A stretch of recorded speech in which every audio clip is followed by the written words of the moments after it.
Well, it didn't take long for that winter weather to sneak up on me. It wasn't too long ago that we were tidying up this chicken coop, just getting ready for the winter prep. Well, today's winter prep. Tonight, 25 degrees, and that's going to be too cold too soon. We've got chicks, we've got juvenile birds. We've got to do a little bit different this year. Typically, I just bring out water heaters so I don't have to come out every day and break the ice on the water. I keep this heated water bowl outside for the goonie birds. When it's 38 degrees, that's when the thermostat kicks on and it'll start heating up that water. Chickens are extremely resilient, at least ours are. It can get down to the teens for extended periods of time.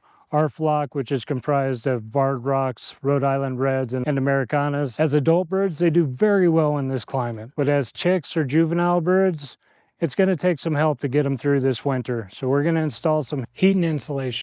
Well, let's go take a look on the inside and see what we're up against. Good rule of thumb is if you can see light through the hole, that hole's too big. These are chickens, so don't fill this with expanding foam or anything to that effect. They're going to peck, end up ingesting that, and I don't know if that's going to be a good thing or a bad thing, but my guess is no. Roll up a rag nice and tight, push it down, nice and deep. There we go, we solved that issue. Now the roost pretty much comes straight across here, which means that this is a huge air gap. The brooder's going right in this area right here. I'm going to bring the packing blanket down to right about here. We don't want any drafty areas.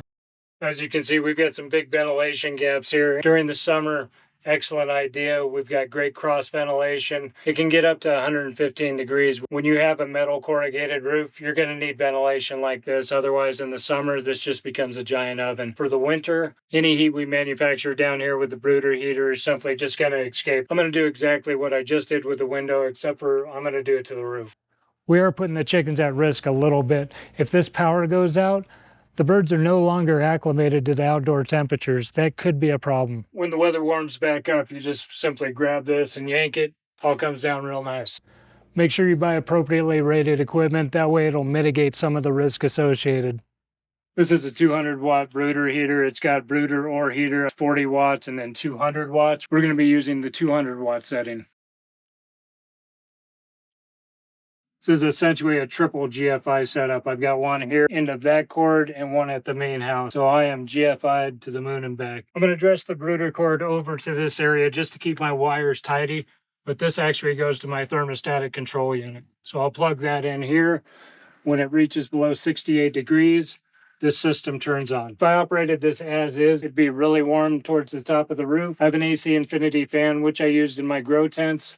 I'm going to put it out here because I know they can handle a hostile environment. This is going to operate the entire time because proper ventilation is proper circulation. I'm going to blow it across the front of the heater. That way that air is nice and warm and kind of a little bit turbulent, breaking up any cold spots that might be down low.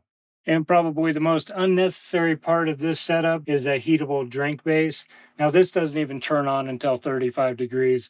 It may get down to 35 degrees in here, but if it does, that means my other systems aren't working properly. I'm using a Bluetooth thermometer from AC Infinity. It connects to an app and I get to see the highs and lows of what this chicken coop is doing overnight. I'm going to plug in this last part, flip it upside down, and kind of lock it into position.